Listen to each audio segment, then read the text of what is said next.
Mungkin di antara kalian sudah tahu mengenai Easter egg dan beberapa lore Nusantara yang disematkan dalam game Assassin's Creed. Terkhususnya yang baru-baru ini ya, di Assassin's Creed Shadows, kita sudah mendapat karakter dari Jawa yaitu Nirmala, lengkap pakai batik dan kerisnya. Sekarang dalam Assassin's Creed Black Flag, Edward menemukan senjata keris. Dan mungkin dari antara kalian menganggap ini adalah Easter egg untuk Indonesia. In a way, mungkin satu dan dua hal masih sedikit nyambung. Tapi sebenarnya keris ini merupakan Easter egg untuk tempat Singapura itu sendiri. Ya, developer yang bikin Assassin's Creed Black Flag, tim utamanya dari Singapura. Jadi Easter egg ini lebih masuk akal dicerna. Untuk backgroundnya dulu nih, bagi yang belum tahu kenapa kok tiba-tiba ada keris di Black Flag Rising. Jadi baru-baru ini Ubisoft memberikan challenge untuk community memburu kotak yang disembunyikan. Ada 3 kotak yang tersebar, mereka memberikan clue setiap minggunya. Clue yang pertama mengenai kapal Spanyol yang karam di Karibia. Dan ini nyambung sama sejarahnya. Kalau mau cari koordinatnya di sini, kalian akan mendapatkan uang sejumlah 4.000 real. Kemudian chest yang kedua, tapi ini tidak resmi ya, karena sebenarnya harus ada clue. Tapi skill community ini terlalu jago, mereka menemukan chest yang lain. Koordinatnya di sini isinya explorer outfit. Lalu chest yang kedua yang secara resminya muncul pakai clue yang seperti ini. Lokasi koordinatnya di sini, dan setelah kalian nyelam ke dasar laut, kalian akan menemukan keris dan patung singa penjaga untuk ditaruh di depan kapal, atau nama lainnya patung Merlion gitu ya, icon dari Singapura. Nah, keris ini juga yang punya keterangan yang mengindikasi kisah dari benda tersebut. Di sana dituliskan namanya adalah Uncrowned Prince. Ini adalah tipe keris bahari, keris yang bentuknya cukup besar, memiliki 13 look dan berasal dari Old Kingdom of Palembang, aka Sriwijaya. Dan pemilik asli keris ini sebenarnya adalah Sang Nila Utama. Sesuai ciri-ciri yang dijabarkan dalam deskripsi tadi, pangeran yang tidak memiliki mahkota dari kerajaan Sriwijaya. Untuk yang tidak tahu Sang Nila Utama itu siapa, singkatnya dia adalah orang yang mendirikan Singapura. Tapi tentu di sini aku akan berikan kisah lengkapnya bagaimana dan apa hubungan Sriwijaya dengan Singapura. So, tonton video ini sampai akhir, jangan lupa assassinate the subscribe button dan tusuk tombol like-nya. Buka kodeks, pahami konteks senjata pangeran tanpa mahkota.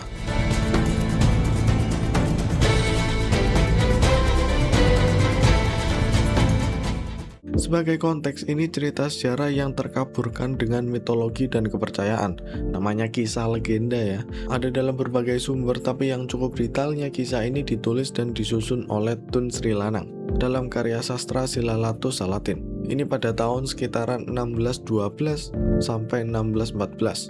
Dan di sini aku ingin menerjemahkannya biar gampang dicerna, karena karya sastra zaman dulu ya seringkali dikasih bumbu-bumbu yang berlebihan gitu. Bahkan dalam karya itu ditulis ada kerajaan bawah laut. Ini bukan berarti zaman itu beneran ada Atlantis gitu, ya enggak. Tapi menurut penerjemahan yang sekarang itu merujuk pada kerajaan Sriwijaya karena kekuatan maritimnya yang hebat. So, kita masuk ke awal kisah ini. Jadi di suatu masa di kerajaan Sriwijaya, lebih tepatnya akhir tahun 1200-an sampai awal tahun 1300-an Masehi, di Palembang ada salah satu putra mahkota yang tampil di Bukit Siguntang Mahameru. Dan dia adalah Sang Nila Utama.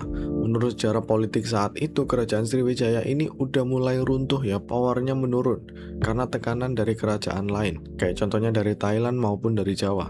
So, dengan begitu mereka harus berstrategi, bikin suatu gebrakan atau membuat kerajaan yang baru. Dan salah satu yang punya inisiatif adalah Sang Nila Utama. Dari Palembang dia pergi ke Bintan. Di sana dia menikahi seorang putri yaitu Wan Sri Beni. Sang Nila Utama pun jadi penguasa di wilayah Bintan. Tapi belum selesai dengan itu, dia melirik suatu pulau di ujung Selat Malaka, yaitu Temasek. Nah, dalam legendanya Sang Nila Utama melihat pulau Temasek ini indah gitu. Jadi dia mau ke sana. Tapi ya aku orangnya cukup skeptis ya sama dongeng-dongeng gak jelas kayak gini. Alasan konyol sebenarnya, sorry to say. Tapi hal yang paling masuk akal karena tempat itu sangat strategis ya. Apalagi banyak kapal yang berlalu lalang di sana, jalur perdagangan sibuk di wilayah itu. Jadi kalau ada kargo yang bergerak dari Samudra Hindia ke timur, mampirnya ke Temasek dulu. Bintan jadi tempat yang nomor 2. Karena itu nilai ekonominya lebih tinggi. Ya, itu jawaban yang paling masuk akal menurutku. Terlebih Temasek ini wilayah sengketa juga. Katanya sempat diklaim sama kerajaan Majapahit, tapi kadang juga diklaim sama kerajaan Siam, aka Thailand untuk sekarang. Jadi agak ambigu penguasaan di sana. Mengingat sang nila utama juga keturunan kerajaan Sriwijaya yang hampir runtuh karena tekanan dua kerajaan tadi. Jadi wilayah Temasek adalah wilayah paling strategis. Sang nila utama pun bergerak. Dia berlayar bersama awaknya pergi ke sana. Tapi perjalanan ini sangatlah tidak mulus karena terjadi ombak yang mengombang-ambingkan kapal mereka. Karena itu mereka menurunkan muatan di tengah laut. Ini menurut legendanya ya, tujuannya agar lautnya tidak marah gitu. Ya namanya dongeng sekali lagi, terkadang terdengar silly, tapi ya kita lanjutkan aja. Meskipun dengan pengorbanan itu, laut ini tidak kunjung mereda. Akhirnya sang nila utama mengorbankan mahkotanya. Dia menenggelamkan barang kerajaan itu ke dasar laut. Dan secara ajaibnya riakan laut jadi mereda. Mereka bisa melanjutkan perjalanan dengan lancar. Di sini aku tidak punya analisis modern mengenai ini, tapi ya itu kisah yang paling melegenda. Karena itu dia dijuluki sebagai pangeran tak bermahkota. Sama seperti nama keris yang diambil Edward tadi, Uncrowned Prince. Kalau misal dihubungkan dengan lore Assassin's Creed ya bisa aja mahkota itu ternyata Piece of Eden gitu ya. Who knows? Dalam lore masih belum disebutkan. Cuman teori aja, tapi kalau mau dimasukin keren juga sih menurutku. But anyway, kita lanjut ceritanya. Sang nila utama dan rombongannya sampai di Temasek. Aku nggak tahu gimana sang nila utama ini berjuang mendapatkan wilayah itu karena masih nggak ada catatan yang jelas. Tapi in some way invasi sang nila utama ini berhasil. Dia dapat menguasai wilayah Temasek. Dan ketika beliau berburu, dia melihat seekor singa. Dan itu katanya sebagai pertanda gitu. Jadilah namanya Singapura, yang artinya kota singa. Untuk informasi aja di daerah itu sebenarnya nggak ada singa ya, karena secara geografis tidak memungkinkan penyebarannya. Karena iklimnya beda, singa itu di Afrika dan sekitarnya. Tapi kalau hutan hujan tropis Nusantara ini ya seharusnya yang ada itu harimau, bukan singa. Tapi karena penguasanya bilang itu singa, ya kita nurut aja gitu ya. Rakyat jelata bisa apa, sawit aja dibilang pohon kita nurut. Singa pun begitu, daripada didatengin tukang bakso ya chill aja kita, chill. So penamaan Temasek ini berganti jadi Singapura oleh sang nila utama. Dan dari situlah kerajaan Singapura terbentuk secara independen. And the end, seperti itu. Nah sekarang kita balik ke kerisnya Edward. Jadi keris bahari ini adalah keris milik sang nila utama. Karena asalnya dari Sriwijaya, wilayah itu juga ada pengaruhnya dengan senjata keris. Jadinya cukup masuk akal. Kalian bisa searching sendirilah keris bahari atau keris Palembang gitu. Itu udah ada dari zaman dulu. Kemudian untuk patung Merlion ini sebenarnya cuma personifikasi gabungan di era modern gitu ya. Gak ada unsur mistis atau legendanya.